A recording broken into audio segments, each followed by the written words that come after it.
And I will now hand over to Anna, who's going to introduce our keynote speaker. Thank you, Anna. Thank you, Jonathan, and thank you, everybody. And it's wonderful to see so many people here. So I have the great honour and pleasure to introduce our keynote speaker for today, Dr. Patrick Weil, who is a historian. He is the founder and chairman of Bibliothèque Sans Frontières, which I'm sure many of you have heard about. He's an emeritus professor, a research professor of history at the University of Paris, one Panthéon-Sorbonne, and he, from 2008 to 2024, he was a visiting professor of law at Yale Law School. Now, since 2006, Libraries Without Borders has been working to provide access to knowledge for everybody in over 30 countries. And the NGO creates innovative cultural and educational tools and spaces to reach out to everybody in crisis all across the world. And I think for us here, I'm expecting and hoping some provocative challenges to us, so get your questions ready.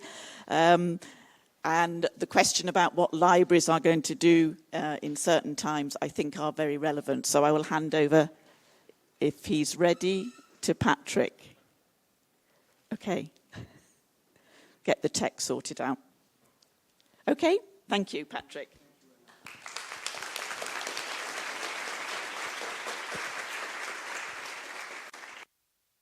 Do you hear me? Yeah. Thank you very much, Anna. I am checking that. Where? How did? No. Oh, okay. Oh, how does it work?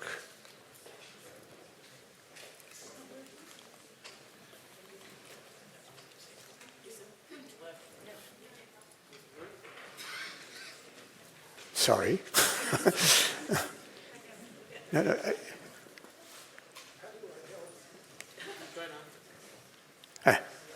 so here I am.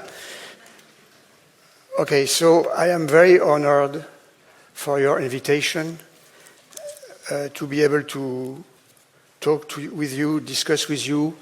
In fact, I founded Libraries Without Borders 20 years ago as a library lover, but I am also a library user, and I am especially a research library user. I've spent all my academic life researching in libraries, and I am very, very happy to be able to be exchanging with you. My most recent book in English is based on the finding I found in the unknown manuscript of Sigmund Freud in Yale Library. Can you imagine? I spent 7 years making it a book, The Madman in the White House. But I am not here to talk about my research. I'm here to talk about Libraries Without Borders. So I founded Libraries Without Borders with a frustration, as I had as a Parisian, as a French, that it was impossible to give books easily, to donate books, especially to students, French-speaking students in Africa. I went to visit the mayor of Paris and say, we have to create places of donation in the city halls of the city. Didn't want to do that, so I started the organization. And now we are operating in 31 countries. We have more than 130 staff, 12 million of budget. We have an organization based in France and sister organization in Belgium, Italy, Switzerland, the United States, and most recently Canada, but we are operating in 31 countries. The turning moment for us was the earthquakes in Haiti. We have worked with librarians there. After the earthquake, they called on us, come to help us save the building, the library that has not been destroyed. And we built a program, which was, one part of the program was to help university library to get a warehouse on the model of Yale so that they can have books distributed all over the island to the university students and teachers and professors, etc., etc. But the most important thing we noticed is that in the refugee camps that has been established, the UNHCR and the funding was given to save the life of the people whose life was at threat. So you had doctors, you have food, you have shelter. But once you are saved physically, what about your healing? What about connecting to your family and friends? What about reading? What about exerting your brain? There is no funding for that. In the refugee camps, where, keep this number, the median time of people in UNHCR refugee camps is 20 years. 20 years without books, without connection to internet, etc. So we launched a call for action, and which was signed by 10 Nobel Prize of Literature, 15 Pulitzer Prize, many writers all across Europe. But we didn't want just to call to sign petition. We wanted to act. And we called on the French designer, Philippe Starck. And Philippe Starck designed for us this ideas box, which is 2 pallets that can be transported easily in a plane or in a truck, can be open and created a space. You can see it now in the next. And you can, if you have more space, you can put the different items in different places. You have real books, you have new technologies, connection to the satellite, autonomy of energy. You don't need to say, I need that in addition. Everything is there. And what is important in the boxes we have created is the box itself. Inside the box, you have computers, items of very high value, and books. But what makes the project invaluable is the box itself, which can be opened in 20 minutes, closed in 20 minutes, and protect all what is inside from water, sun, sand. And we started the first project in Burundi for Congolese refugees, and from there I have a lot of story to tell you. I have a lot of story to tell you on the topic, which is the topic of my presentation, which is what to do in this uncertain world. In fact, Orwell was fearing that people would ban books, and Aldous Huxley was fearing that nobody would read any more books. And today we have a mixture of both, especially in the United States, where the bannings exist. But at the world level, what we have is the decline, huge decline of reading, as if the screen has swallowed the reading, the love of reading, the time you can spend without thinking of any purposes, for your pleasure, for your access to culture and empathy, and that seems to be being in a process of destruction at a very high speed. Why is it important? It is important for your job, for my feeling that without books I would not have the life I have had. But it's much more important than that. All the study shows that without the capacity of reading, you lose the capacity of thinking, and now AI is replacing your thinking by providing you an appearance of thinking. And without thinking, you get manipulated very easily by false facts, false news, and you might even vote for people who offer as a program the end of the democratic institution of balance of power, etc., etc. And how is should we be pessimistic about the future? I would say I'm not. And I'm not because I think that what we have experimented, starting with the ideas box and what we have done from that, because we started it without knowing what could be its impact, I think I have good news to share. I think the future is in some way in the hands of the libraries, because in the resistance of democracy and in the rebuilding of democracy, libraries are one of the major pillars. How can I say that?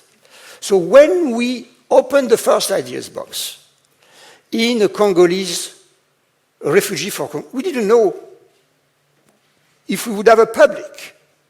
And now I can tell you, not only we have a public, but everywhere we open an ideas box we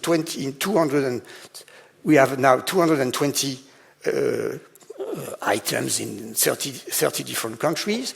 What is happening is the kids run to the ideas box. And they are offered screens and paper. But they go first, and they go only to the books and to writing and drawing. And so when they are offered the choice, they start with the paper. And it is one of the reasons why we always have books in our Ideas Books project, but we have another reason that was given to us by our African partner. First of all, a dictator can cut the internet in 1 second. He cannot burn all the books in 1 second. There was a second argument that was very academic. They said, you know, when we have a subscription to an academic journal, if we didn't get the money from the state for the renewal of the subscription, if we got the journal on paper, we still have the journal of the previous year. As if we don't have the money to renew the subscription, we lose access to the platform and we lose all access to all the years we have even paid for. So paper, having the journal in paper is also safe in case you have cut of fundings and you lose access to some journal. So that was 3 good reasons: the kids, the freedom, and now the freedom, we can feel it here in Europe or in all the developed countries. You know, when on the platform can check what chapter of book you have read, what article of a newspaper you have read, if you are reading it on a smartphone or on the internet. They cannot do that if you read it on paper. So paper is freedom, and freedom is one of the key elements of democracy and the key principle of democracy. So we have always kept books, but we also have developed the most impressive new technology, because we are operating in urgency sometimes. For example, we have operated in Bangladesh when you have the Rohingya crisis. We have operated in Ukraine for the women who have been raped by the Russian and who were going through the Polish border, and they didn't want to be taken care of if their kids were not safe. And the Ideas Box is creating a different safe place one for the kid, one for the healing of the mother, one for her support in legal support, and one for building her project. So when the UNHCR General Secretary, Deputy General Secretary in charge of the fight against sexual violence in context of war, discovered the ideas box in Warsaw, say, who is this organization? She contacted me, and we signed an agreement, and we are now operating in Afghanistan, we are operating in Sudan, we are operating in Democratic Republic of Congo, because she calls it a magic box where people can feel safe. So in this area, like Congo, like Sudan, you need to be able to operate with technology that work offline.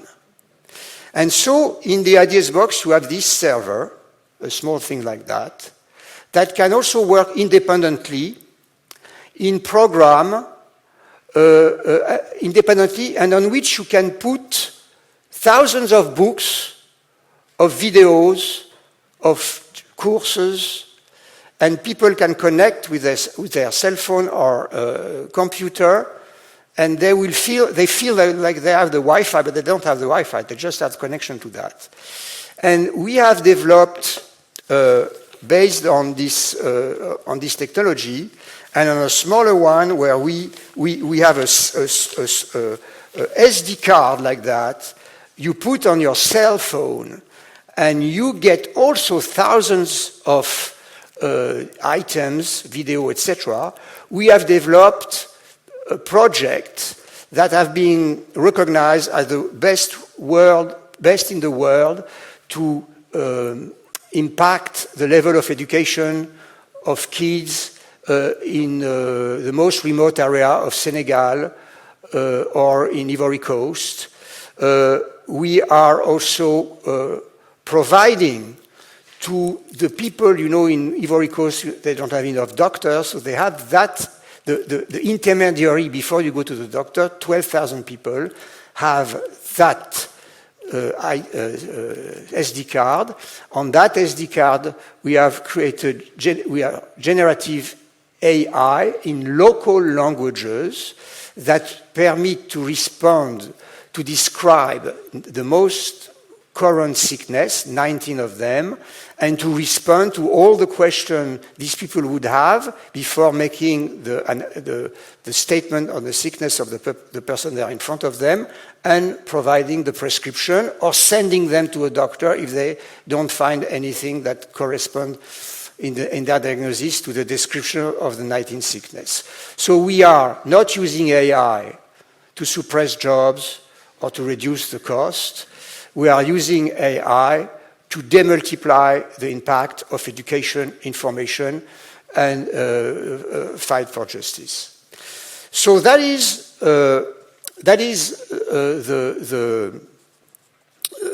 one of the most the highest impact of the ideas box. There is another. So here you can see in which area of the world they have been deployed. So 40% of the population have no little access to internet. Is why we do all this offline project. Here are the two items I described. Here is the digital learning hubs, is what I just described to you.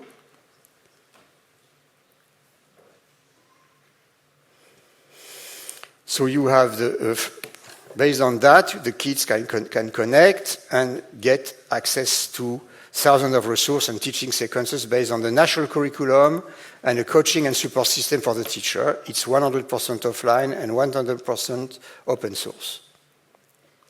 So we had a 3 year of randomized evaluation in the Kédougou region of Senegal, and it has been between 80% and 90% of the teachers are using the device, and there is a significant strengthening of the teachers' capacities and exceptional learning gains. So here is a the ranking of this project. Okay, that is something we are now having a project in Syria. So we are everywhere where there is a crisis. No, it's not finished. We are also everywhere where the crisis has ended. And let me give you the example of Colombia. In Colombia, the former President Santos, decided after he signed the Treaty of Truce, Treaty of Peace with the insurgent, to have an Ideas Box project in 20 villages that was abandoned by the FARC, as to create a place for citizenship, for citizenry, so that people who have been fighting could have a forum where the kids could come of both sides, and the parents could meet. And we have done that project 10 years ago. Last week, so then the president changes, the new president abandoned the project. We have been assessed for that project. It has been very much big impacts on the level of interaction between the different kids, the kids of the two sides, the parents, etc., etc. But we have lost contact with the National Library, who was in fact managing with us the project. Last week we had a call, and they say it's working fantastically, that they want to resume. We had in fact a project to produce the Ideas Box in Colombia and to equip like 150 different villages of the country. We can produce the Ideas Box anywhere in the country who would like to develop it. So that is something, one example to show that a library is a tool of peace. But I have even a better example. In Syria, in Jordan, where the Syrian refugees refugied themselves a few years ago, we had two projects in two refugee camps. And when I visited the two projects, the head of UNHCR told me, in the first camp, we didn't think we needed a space for culture, books, education, etc. And after few weeks, when the refugees were re-established physically, we had some fights. We needed the police forces. We needed security forces. So in the second camp, we put the cultural area in the middle of the camp, and they ordered the Ideas Box in the middle of the cultural area. And he says, now we need less security guards. People sometimes cut government, local authority, when they have to reduce budget, they cut the culture budget thinking they will have to put money on security. In fact, the best way to bring not only security but future for the young generation is to put more money on culture and libraries, etc., because it reduces tension and violence in the local communities. And so we have also this Ideas Box in the urban area, the most disadvantaged, who don't have access to a classical library. In this area, like in Marseille, the Ideas Box is like the expansion of the classical library. It is the case in Calais. It is the case also that some rural villages, they don't have library, they don't have a movie theater, etc., etc. So some local mayors have decided to buy an Ideas Box which costs 3 times less than a bibliobus, and to provide to these local villages once a week. The Ideas Box is coming and opening for the day, and you can borrow books and give them back for the next week, etc., etc. And these people in my country and in many European countries, they are the ones who feel abandoned by all the technology that are given to the big cities, and they vote for the extreme right because they are very, very unhappy with the way they feel abandoned by the national government. So we think that, I mean, these Myers think that bringing access to knowledge and culture through the technology we have created can fight that. Now, I come back to you. You are a research library, I don't forget that. And you might say, that's fantastic, or that's great, or that's okay, what they do, but how can it talk to us? How can it talk to, what can we do? So now I'll give you some example of what can you and we can do together. So, sometimes your library is full, too full that you cannot welcome all the students that, because you don't, your university has not provided you enough space, and you don't know what to do. And I would say, so you can do like, so for example, University of Chicago Library, they are opening their library to the neighborhood. So they cannot, it's full, and so they are now working with us to have an ideas box for the neighborhood, so they can bring the university library, part of it, outside the walls of the university and circulate in the city. Now we have the opposite situation where your library is empty, where you feel that because you are offering books still, and people now are on their computer, they have other space where they can work and they don't come anymore to the library. So I think just wait not long.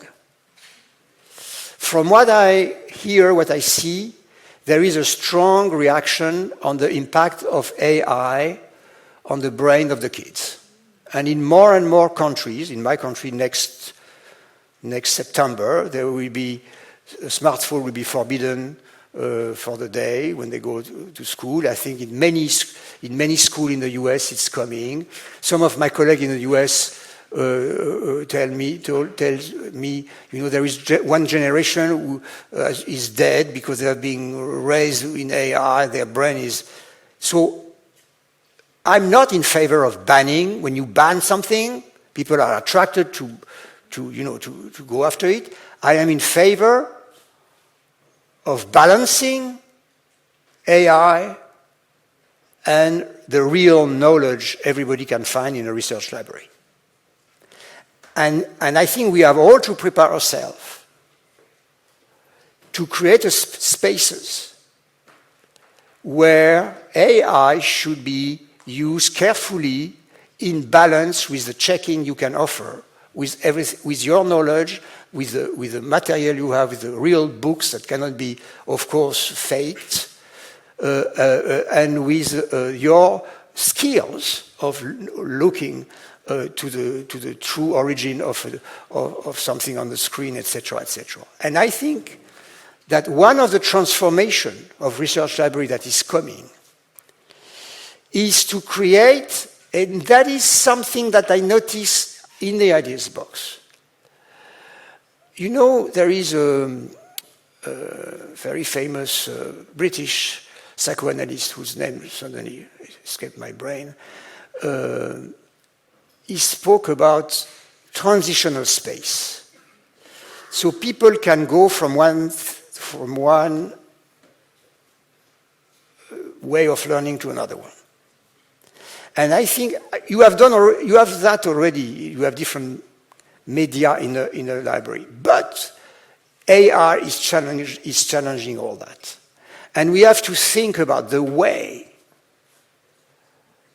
to make it something with the invaluable skill you have. And I wrote something 2 years ago saying AI is a chance of the old way of doing research, because the footnotes, they cannot produce The footnotes are not very good.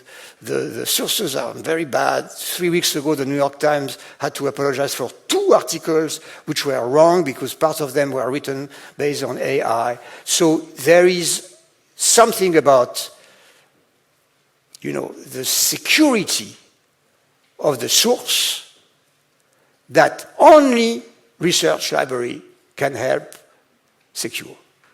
And so I think we have to think about ourselves as a very important future for the value and security of knowledge. And so that is something very important. But beyond your own space, I think you have to think about the research libraries as the best secure place. The library is a place where you are free, among others, to circulate and to connect through the mediation of knowledge. And that is an exceptional space. And what is exceptional with the research library is that you have, wherever you are, you have the resources that no other library have. So you have a civic responsibility for the future. So even if I know that some of you are already overwhelmed because of the lack of resources, the reduction of budget, etc., I think it's your future is ahead. Democratic forces in every country of Europe will have to recognize that libraries are a space, a very important space for the future of democracy. Recently, we developed a European program, LIBER, with France, it was France, Latvia, Poland, Italy, and Romania, libraries from this country, to train the librarians to open their doors to refugees. I have been working on that field. And you have very few space of unconditional welcome. You have space for the health, you have space for the kids at school, you have sometimes housing, but I think libraries are also, we don't ask, except when you ask for membership because you are part of a university, but a public library should not ask for, residence permit or whatever. It's an unconditional welcome. So there is, and we want to expand it at the European level now that this program has been magnificent. 50 libraries have been training their staff to the welcome of refugees. Now, I think research library have to be part, and you are probably, perhaps some of you already part of a network that maps your city, your region, as to permit better access to knowledge. If you don't help the kids at the lower age to get access to reading, you will not have any more readers in 20 years, or your successor. So there is also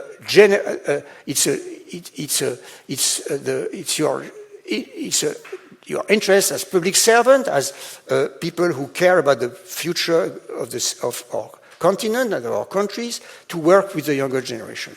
So let me conclude, so we have time for exchange of conversation, that I would love you to be engaged in a program we are trying to develop all over Europe, and it's called Territory 100% Readers. So we start with the library as a basis, especially often the public library. And we check who is member of the library, when the membership is free or not expensive. And we try to get more members. Give you an example. in the city where we are based, in Montreuil, the mayor, we meet the mayor every 2-3 years. He said, last time we met him, he says, I have great news. I brought 2,000 kids in the library. I said, how did you do that? He sent a personal letter with a membership card to the kids who enter the primary school at the age of 8.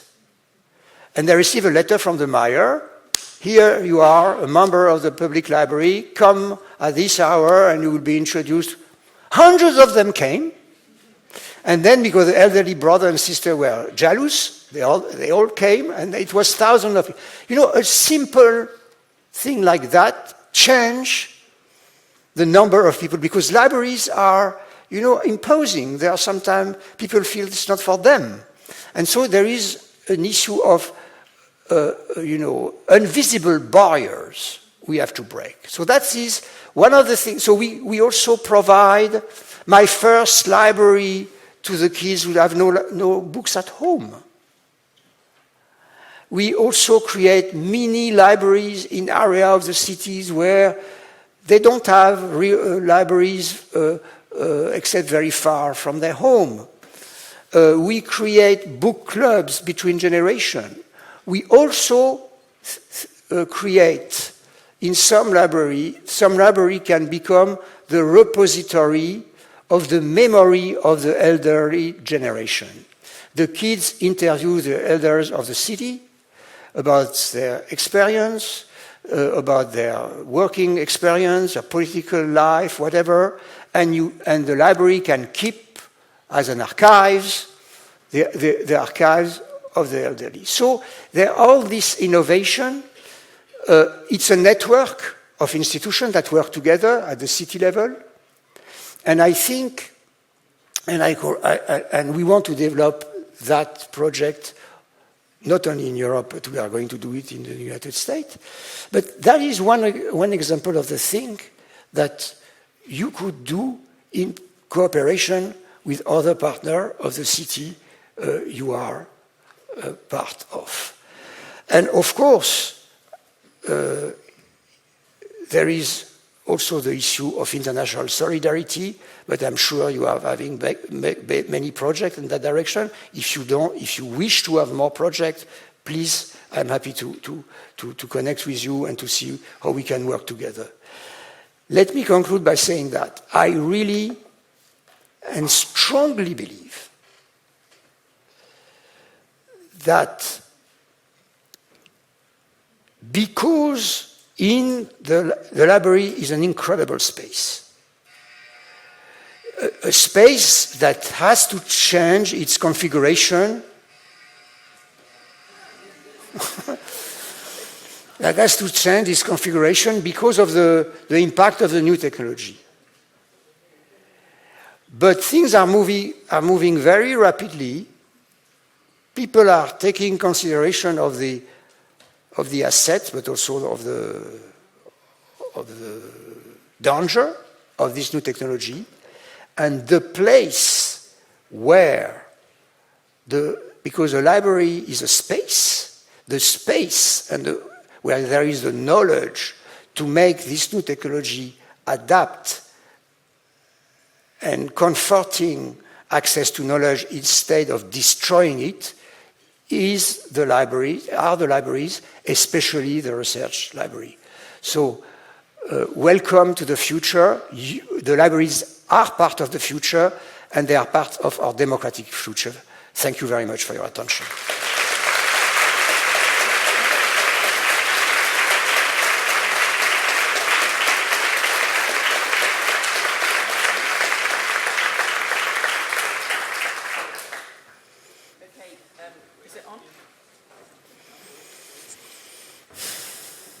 It's on now. Thank you. That was absolutely fascinating, and I think inspirational for us. I think you're obviously in a room full of librarians, and we all appreciate you discussing and expressing how important we are. I think what I find really quite interesting is the link between your talk today and our talk yesterday when we had a member of the Norwegian Defence Research Centre, and he was talking about security in a more traditional sense, But I think your sort of expression of the security of knowledge and information and the value of that and how important that is. We have time for questions, comments.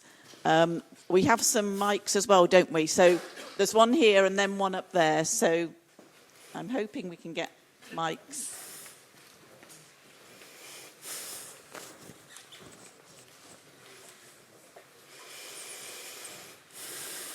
Okay, so there's a gentleman, third row back here first.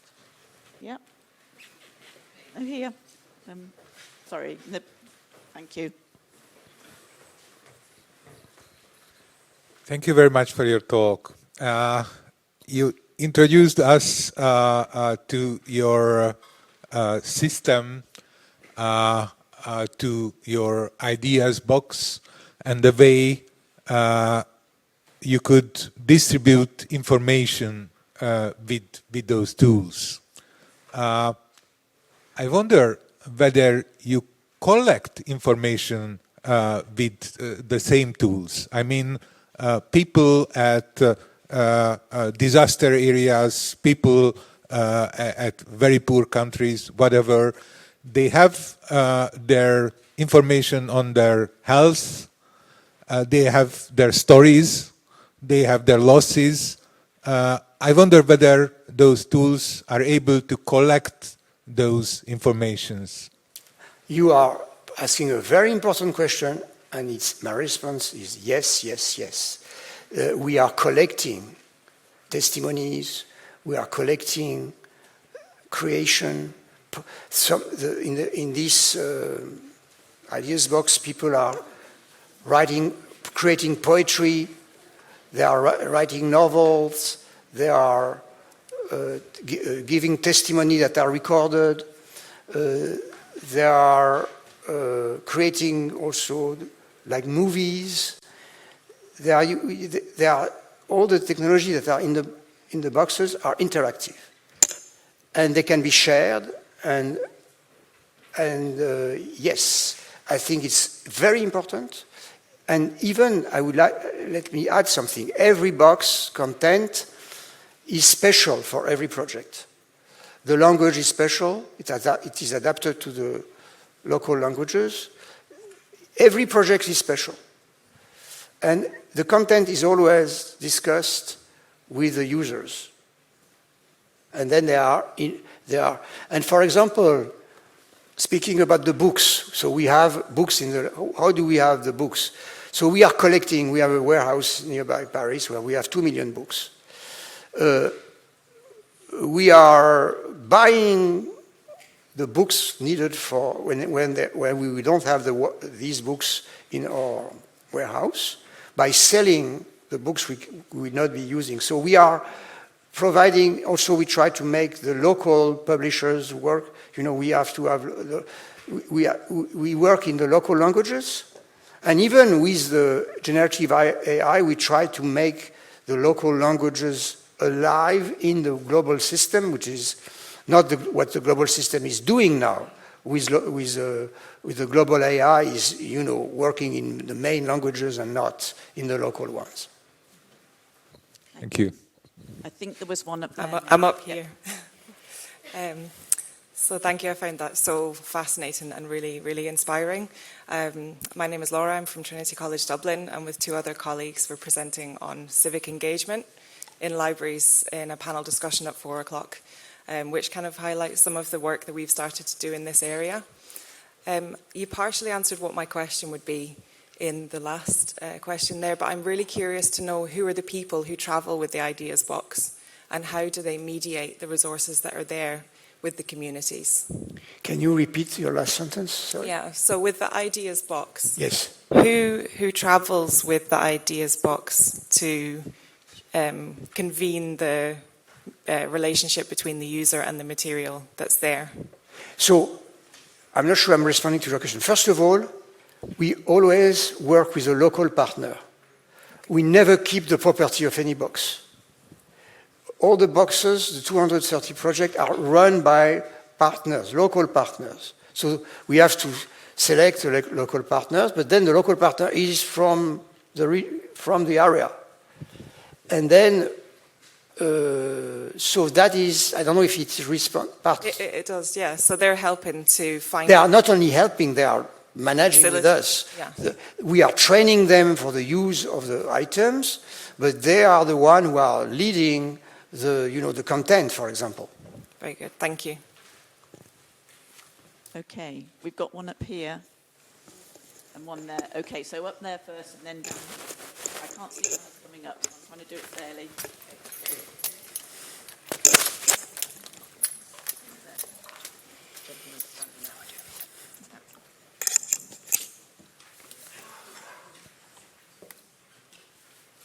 Me?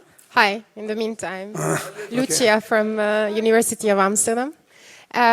You triggered me with your comment around the lost generation. I have a 16-year-old girl at home and a house full of books, but it's not really working. And I don't think a letter from a mayor is going to entertain her to go back to reading books. So do you have any insights on how we can... I mean, these kids are going to vote in 2 years and they're entering the workforce in 4 to 5 years. How do we get them back? It's not a crisis situation, but maybe it's a personal crisis. So let me give you a story. So we did a program in Marseille during the summer, outside the time of school. With the Ideas Box, they can have camera, they can make interview, record in the camera. So maybe your daughter would be interested by using a camera and organizing interview. And what was the purpose? Interviewing the grandparents, the older generation, about the events of their life that were important. So they were together, adolescents, and they had to discuss how do you pose the question, so they discussed the interview, etc. And then they recorded the grandparents, and they were very excited. And then they worked with their teacher in history. Hear what the grandfather said about, oh, your grandfather missed, that event happened after the other one and not before, etc. And suddenly they say, oh my God, where can I find that? In a book. You look at this book, you will have the story told by an historian instead of and so it worked fantastically. So it worked fantastically. The French government supported the project for additional cities and years, and then suddenly they cut because they put the money somewhere else. So we are experimenting that, but that I think it's an idea, where with the Ideas Box you get the kids doing something exciting. Because the Ideas Box brings the most newest technology. It's not the old books inside. There is books also, but there is, and so they were really completely excited with their summer. Then I went to Marseille because they showed to the grandparents the films, etc. What they have filmed, etc. It was fantastic. Does that answer your question? Okay. Okay, well, so this gentleman at the top first, wasn't it? am I good? They were here first. Yeah, okay, it's all right. So I would like to say, I'm Evie, I'm from Greece. So I would like to say thank you very much, wonderful, inspiring work. I loved what you said about the importance of culture and books, etc., for injecting humanity into the communities. It's very important. Thank you for that. I have a couple of things to say. The first is this fantastic content that you're talking about. Is it open access? Can people find it and replicate it elsewhere? Yes. Fantastic. Thank you for that.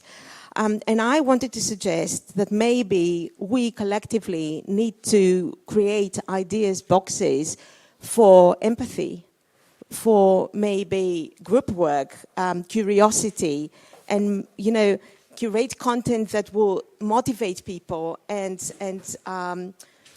inject these values into people, especially the younger people. So what do you think about that? Thank you. I buy your idea. Let's work together. Thank you. So up the top now, yes? Hi. Oh, that works. Okay. Hi. So Stephen Weiber from International Federation of Library Associations Institutions. My question is going to focus on those little logos down at the bottom of your slide. So one of the challenges we're looking at more generally globally is how do we actually make sure that libraries are adequately resourced to do what they do. It doesn't help that often we're typically attached to poorly resourced ministries, or maybe we're attached to better resourced ministries, but we're a long way from being the #1 priority. Libraries Without Borders has been incredibly successful, as far as we can see, in going out and convincing a much wider range of stakeholders of the value of libraries, of the importance of investing in libraries in order to achieve these goals around peace, around education, around integration, around inclusion, all of these things. So it would be really valuable for you to, if you could talk a little bit more about, I don't know, who is supporting you to do this work? Who's supporting us? And what can we, but more, I don't know, I'm not doing like a sort of transparency request or FOIA or anything like that, that's not the idea. But some of the lessons that you can potentially share about how you've managed to convince this much broader base of potential library supporters and library funders to support libraries rather than one of the 10,000 other things they could have funded? It's a very good question, because in fact we have been through a crisis of support in the last years, as many institutions working in the field of international aid and culture, etc., etc. But we were supported from the beginning by Open Society and by a French company foundation, Sodexo, who is focusing. So Open Society is known, and they are very active, especially in Eastern Europe. Sodexo was because of the, you find it's the individual interests of the owner. It's not connected to what they do. They are, providing food and, so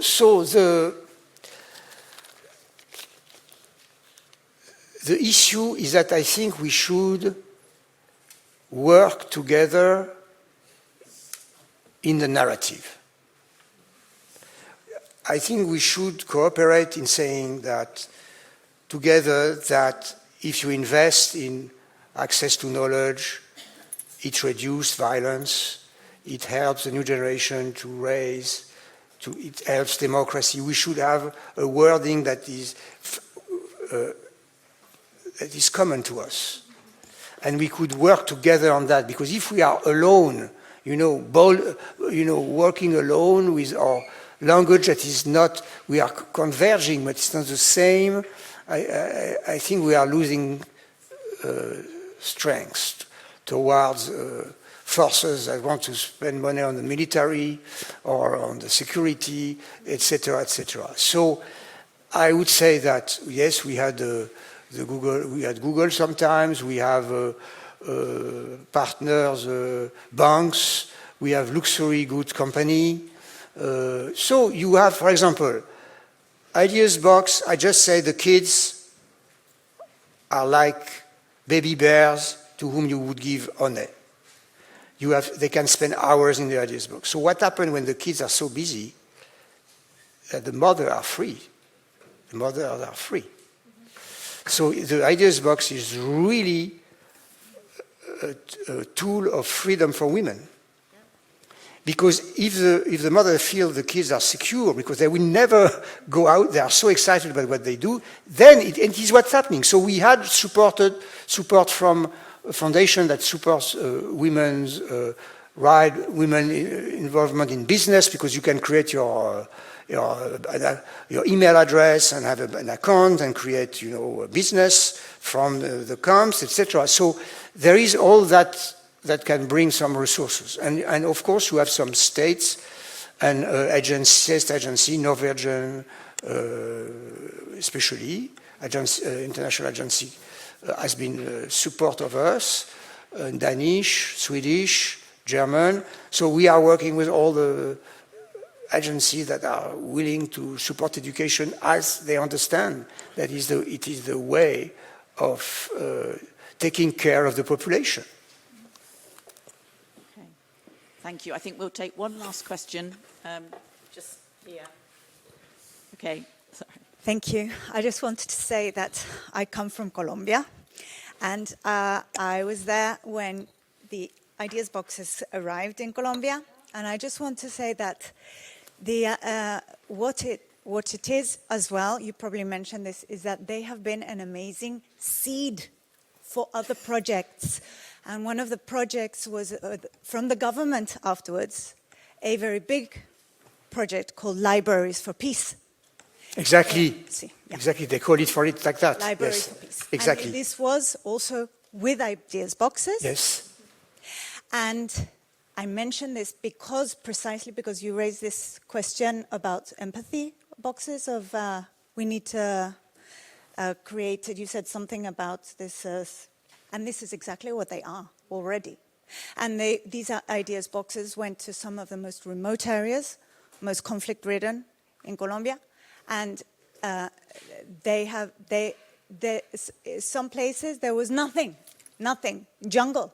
Yes. And then you had an ideas box. Yeah. And the reason they are seeds for, apart from loads of other things, also for empathy, for community building. Exactly. That is what they have started to do, strengthening not only the values, but the community building amongst people who before fought against each other. La FARC, children of La FARC, and people from communities that were attacked by La FARC, and then people who were attacked by the government or paramilitares or whatever. So I just wanted to say, I am so honored that you are here presenting, and it's so moving because I have done research on this in Colombia, and it is truly... It's moving for me that you give this testimony. Thank you so much. Thank you. Thank you.